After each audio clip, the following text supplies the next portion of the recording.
আসসালামু আলাইকুম। নতুন আরও একটি ব্লগে আপনাদের সবাইকে স্বাগত জানাই। কাছে এবং দূরে, দেশ এবং দেশের বাহিরে যে যেখানেই আছেন, আশা করছি আল্লাহর রহমতে সবাই সুস্থ আছেন। আলহামদুলিল্লাহ, আমরাও ভালো আছি। সকালের দিকে নাস্তা খাওয়া শেষ করে নিয়েছি। তারপর টুকটাক যেসব থালাবাটি হয়েছিল এগুলোই এখন গুছিয়ে নিচ্ছি। এই কাজগুলো বরাবরের মতো আমার প্রতিদিনই গুছাতে হয়। এই তো ছুরিটাকে একটু করে হালকা ফাঁকা করে নেব, তারপর অন্যান্য কাজগুলো এক এক করে গুছিয়ে নেব। সংসার মানেই তো আসলে সারাদিনের ব্যস্ততা, কাজকর্ম এসব মিলিয়ে থাকে। আমার কাছে সংসারের কাজ মানেই শুধু কাজ নয়, এটা হচ্ছে নিজের ভালো থাকার জায়গা। নিজের মন ভালো রাখতে এটা হচ্ছে একটা অন্যরকম থেরাপির মতো কাজ করে। আমার কাছে খুব ভালো লাগে নিজের মতো করে কিছুটা সময় কাটানো। সংসারের প্রতিটা কোণা নিজের ভালোবাসা, যত্ন দিয়ে নিজের পছন্দ মতো গুছিয়ে নেয়া, এটাতে না একটা অন্যরকম শান্তি থাকে। এই আনন্দটা বাহির থেকে কেউ দেখে উপলব্ধি করতে না পারলেও একটা গৃহিণী কিন্তু খুব সহজে এই আনন্দটা উপলব্ধি করতে জানে। নিজের সংসারে নিজের মতো করে সময় কাটানোর মতো আনন্দের আর কিছু হতে পারে না। আমিও আমার সংসারটাকে অনেক বেশি ভালোবাসি। একটা সংসারে একজন গৃহিণীর অক্লান্ত পরিশ্রম, কষ্ট দ্বারাই একটা সংসার অনেক বেশি সুন্দর হয়ে ওঠে। পাশাপাশি স্বামী স্ত্রী দুজনকেই সব কাজে সহযোগিতা করতে হয়, তবেই একটা সংসার জীবন অনেক বেশি সুন্দর আর সুখের হয়ে ওঠে।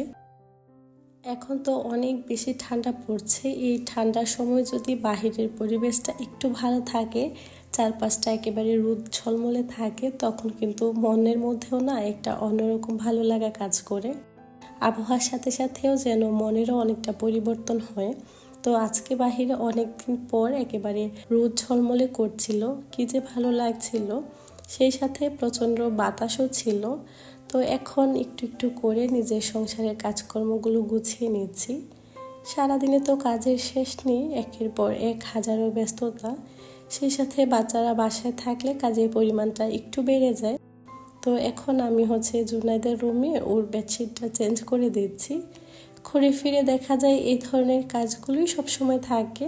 তো কিছুদিন আগে বেশ কিছু বেডশিট জমিয়ে রেখেছিলাম, এগুলো গতকালকে ধুয়ে দিয়েছি, শুকিয়ে গিয়েছিল।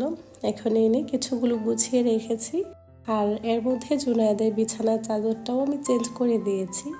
আমার কাছে মনে হয় যদি বিছানার চাদরগুলো চেঞ্জ করে নতুন, সুন্দর বা দেখতে ভালো লাগে এরকম কিছু যদি চাদর বিছানো হয়, তখন কিন্তু ঘরের লুকটা যেমন চেঞ্জ হয়ে যায়, মনটাও বেশ ভালো লাগে। কাজ করার মধ্যে একটা অন্যরকম প্রশান্তি কাজ করে। বিছানার চাদরটা চেঞ্জ করে দেওয়ার পর মনে হয় পুরো রুমের লুকটাই চেঞ্জ হয়ে যায়, দেখতেও ভালো লাগে। তাছাড়া একটা ঘরের সৌন্দর্য কিন্তু দ্বিগুণ হয়ে যায়। এর মধ্যে আমার বিছানাটা গোছানো হয়ে গিয়েছে, এখন ঘরটাকে একটু করে ঝাড়ু দিয়ে নেব। এই রুমে জুনায়েদ থাকে, তো ওরকমভাবে তেমন ময়লা হয় না, মাঝে মধ্যে একটু করে ক্লিন করে নিতে হয়। আর আমি সবসময় চেষ্টা করি সাথে সাথে কাজগুলো গুছিয়ে নিতে।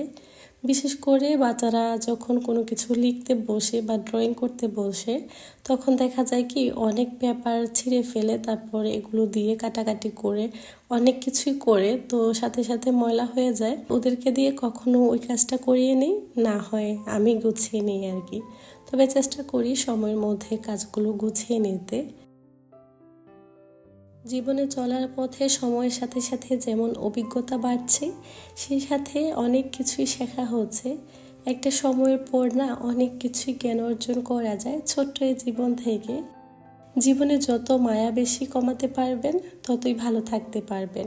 জীবনে যত বেশি মায়া, তত বেশি কষ্ট। কারণ যাদের জীবনে মায়ার পরিমাণটা বেশি থাকে, তাদের জীবনের কষ্টের পরিমাণটাও না ততটাই বেশি থাকে। জীবনে এই জিনিসটা নিজেকে দিয়ে খুব ভালো করে উপলব্ধি করতে পেরেছি। অনেক ভার ধোকা খেয়েছি, অনেক মানুষের থেকে অনেক কষ্ট পেয়েছি। তারপরও ওই তো নীরবতা বলতে একটা কথা থাকে না, ওটাকেই মেনে নিয়েছি। চুপচাপ করে সব কিছু মেনে নিয়ে সামনের দিকে এগিয়ে চলছি। হয়তোবা চলার পথে কখনো না কখনো ভালো মানুষের সান্নিধ্য পাবো সেই আশায়। জীবনে মায়া জিনিসটা না বড়ই অদ্ভুত। যাকে একবার আঁকড়ে ধরে ওখান থেকে বের হয়ে আসাটা না অনেক কঠিন। কোথাও একটা শুনেছিলাম, যতদিন বোকা হয়ে থাকবেন ততদিনই কিছু সম্পর্ক ভালো থাকবে, আর যখন থেকে ভুলকে ভুল আর সঠিককে সঠিক বলতে শুরু করবেন, দেখবেন হাজারো সম্পর্ক চোখের সামনেই শেষ হয়ে গিয়েছে। এখন কিন্তু এই জিনিসটা খুব ভালো করেই বুঝতে পারছি। সময়ের সাথে সাথে মানুষগুলোও যেন খুব অদ্ভুতভাবে বদলে যায়। একটা মানুষ যে সময়ের সাথে সাথে কতটা পরিবর্তন হতে পারে, কতটা চেহারা তারা ধারণ করতে পারে, তাদেরকে না দেখলে কখনো সেটা বোঝাই যায় না। সময়ের সাথে সাথে না তাদের এই অদ্ভুত ব্যবহারগুলো, অচেনা চেহারাগুলো চোখের সামনে ভেসে ওঠে। একটা সময়ের পর না মানুষ সব কিছুই ভুলে যায়, নিজের জীবন নিয়ে এগিয়ে যেতে থাকে। তারপরও এই যে কাজ, কথা, এগুলো কিন্তু সহজে ভোলা যায় না। মানুষ কথায় বলে না যে মানুষ চলে গেলেও থেকে যায় তার কথা, তার ব্যবহার। আসলেই তাই। একটা সময়ের পর মানুষ কিন্তু এই জিনিসটা খুব ভালো করেই বুঝতে পারে। তবুও জীবন চলছে জীবনের নিয়মে। মানুষ সব কিছু পেছনে ফেলেও এগিয়ে যেতে পারছে বা শিখছে। কেউ ধোঁকা খেয়ে, কেউ নতুন কিছু শিখে, আবার কেউ মিথ্যা নিয়ে এগিয়ে যাচ্ছে। জীবন মানে এরকম সুখ, দুঃখ, ধোঁকা, কারো কাছ থেকে ভালো কিছু শেখাটাই সেটাই কাম্য রাখছি। সবসময় সেই চেষ্টাটাই করছি। আমি যে খুব বেশি পারফেক্ট, নিখুঁত তা কিন্তু না। একটা মানুষ কখনোই নিখুঁত, পারফেক্ট হতে পারে না। তবুও মানুষের চেষ্টা থাকে নিজেকে নিখুঁতভাবে ফুটিয়ে তুলতে। সেটা কি করা আদৌ সম্ভব? কখনোই না। একটা মানুষ চাইলেও কখনো নিজেকে পারফেক্ট করে তুলতে পারে না। তার মধ্যে কোনো না কোনো ভুল থাকে, এটাই স্বাভাবিক। একটা মানুষের ভালো খারাপ দুটোকে মেনে নিয়ে জীবনে এগিয়ে যেতে হবে। এটার নামই জীবন। সব কিছু জীবনে সহজে পেয়ে গেলে না, ভালো খারাপের মধ্যে কদরটুকু আর বোঝা যাবে না। একটা মানুষ যখন মানুষের কদর করতে জানবে, তখন না জীবনে ধোঁকা বলে শব্দটা আর থাকবে না। তবে সময়ের সাথে সাথে হয়তো বা অনেক কিছুই পরিবর্তন হয়। তারপরও সব কিছুকে খুব সহজে মেনে নিতে হবে। জীবনে যত মায়া ততই সমস্যা বেশি। জীবনে যে যত মায়ায় আটকে যাবে, তাকে সেই মায়াতে আটকে থাকতে হবে। হয়তো বা কখনো ধোঁকা খেয়ে, কখনো আঘাত পেয়ে, কখনো বা ভালো খারাপ দুটোকেই মেনে নিয়ে। মানুষ বাঁচে আশায়, হাজারো স্বপ্ন নিয়ে, বেঁচে থাকে অপেক্ষায়, আর অপেক্ষা বেঁচে থাকে আশায়। একটা সময়ের পর জীবনে অনেক কিছুই শেখার থাকে, অনেক কিছুই সময়ের সাথে সাথে সময় তাকে শিখিয়ে দেয়। হয়তো বা কারো থেকে ধোঁকা খেয়ে নতুন করে শিখে। ধোঁকা খেলে যে মানুষ জীবনে হেরে যায় বা আর কিছু করতে পারবে না, সেটা কিন্তু একদমই না। ধোঁকা একমাত্র মানুষকে নতুন করে কিছু শেখায়, নতুন কিছু জানতে আগ্রহ করে। সেই সাথে ধোঁকা খেলেই একটা মানুষের জীবনে অনেক অভিজ্ঞতা বাড়ে, সময়ের সাথে সাথে নতুন কিছু শিখতে পারে। জীবন মানেই এরকম, কখনো ভালো তো কখনো মন্দ। সব কিছুকে সহজে মেনে নিয়ে জীবনে চলার নামই হচ্ছে জীবন। জীবনকে যতটা সহজ করে নেওয়া যায়, জীবন ততই সুন্দর। এই তো, জীবন মানেই সুন্দর। সবসময় প্রতিটা মুহূর্তকে উপভোগ করার চেষ্টা করতে হবে। সবশেষে এইটুকু বলতে পারি, জীবন যত বেশি সহজ, জীবনটা ঠিক ততটাই সুন্দর। জীবনটাকে যত বেশি সহজ করে নেওয়া যায়, চলার পথটাও ঠিক ততটাই সুন্দর হয়ে ওঠে।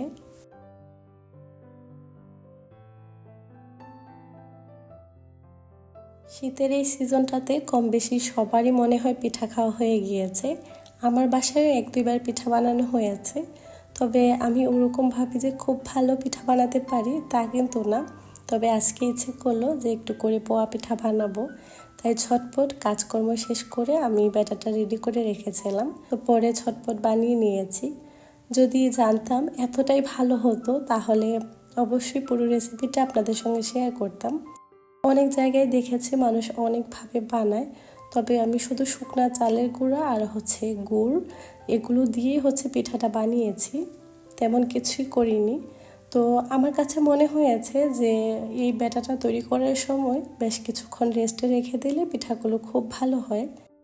আজকে পিঠাগুলো বানানোর সময় মনে বেশ আনন্দ লাগছিল, কারণ প্রতিটা পিঠা অনেক ভালো করে ফুলেছে, একেবারে টইটুম্বুর হয়ে গিয়েছে ফুলে, খুব ভালো লাগছিল। আর এভাবে পিঠা বানালে কিন্তু খুব জলদি হয়েও যায়। বিকেলের দিকে জুনাইদের বাবা এখানে বেশ কিছু খাসির মাংস নিয়ে এসেছে।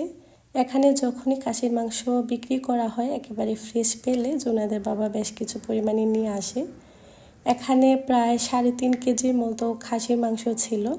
এগুলো আমি এখন পলিথিন থেকে বের করে এভাবে যতটুকু পরিমাণ রান্না করব ওই অনুযায়ী আমি 4টা ভাগ করে নিয়েছি। তারপর পলি ভেঙে আমি রেখে দিব ডিপে। তো এভাবে করে রেখে দিলে রান্না করতেও সুবিধা হয়। প্রায় সময় যখন মাংস আনা হয়, গরুর মাংস বা খাসির মাংস বা মুরগি একসাথে বেশি করে একটু করে আনিয়ে রাখি। তো জুনাইদের বাবা আবার ওইটা পছন্দ করে না, বলে যে ফ্রেশ ফ্রেশ এনে তারপর রান্না করা যায়।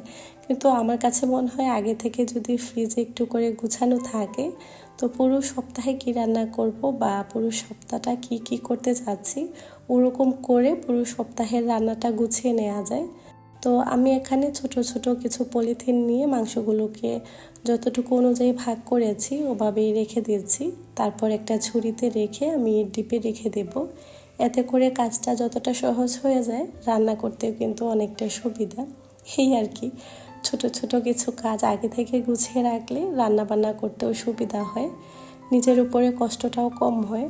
তাছাড়া এখন শীতের সময়ে যত কাজ কমিয়ে করা যায়, আগে থেকে গুছানো থাকলে কাজগুলো অনেকটাই সহজ হয়ে যায়।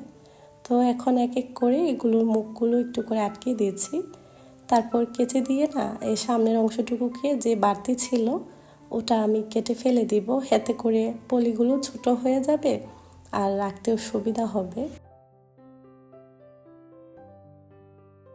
আপনারা যারা ধৈর্য সহকারে এতক্ষণ অবধি আমার ভিডিওটা দেখছেন, ভিডিওর এই অংশে এসে যদি ছোট্ট একটা লাইক দিতে ভুলে গিয়ে থাকেন, তো প্লিজ আপনারা চাইলে ভিডিওতে ছোট্ট একটা লাইক দিতে পারেন। যারা আমার চ্যানেলে নতুন প্রথম ভিজিট করছেন, ভিডিওটা দেখা শেষ করে ভিডিওর কোথাও কোনো অংশ ভালো লেগে গেলে আপনি চাইলে ছোট্ট এই চ্যানেলটিকে সাবস্ক্রাইব করে নিতে পারেন। যারা এই কাজটি অলরেডি করে নিয়েছেন আপনাদের সবাইকে অসংখ্য ধন্যবাদ। আপনার একটা ছোট্ট লাইকই পারে আমার ভিডিওটা আরও অন্য মানুষের কাছে পৌঁছে দিতে। আশা করছি ভিডিওটা দেখা শেষ করে অবশ্যই ভিডিও শুরুতে একটা লাইক দিয়ে কন্টিনিউ করবেন। এই তো এর মধ্যে আমি মাংসগুলোকে রেডি করে নিয়েছি। এখন একটা ঝুড়ি নিয়ে নিয়েছি যাতে করে সবগুলো একসাথে গুছানো থাকে। এখন আমি এগুলোকে ডিপে রেখে দিব। সবগুলো একসাথে একটা ঝুড়িতে রেখে দিয়েছি, এতে করে ফ্রিজটাও গোছানো থাকবে, দেখতেও ভালো লাগবে। তাছাড়া এখানে কিন্তু আরও অনেকগুলো রাখা যাবে। তো যতগুলো হয়েছে আমি সবগুলো একসাথে নিয়ে গুছিয়ে রেখে দিয়েছি। এই তো ডিপে রেখে দিলাম।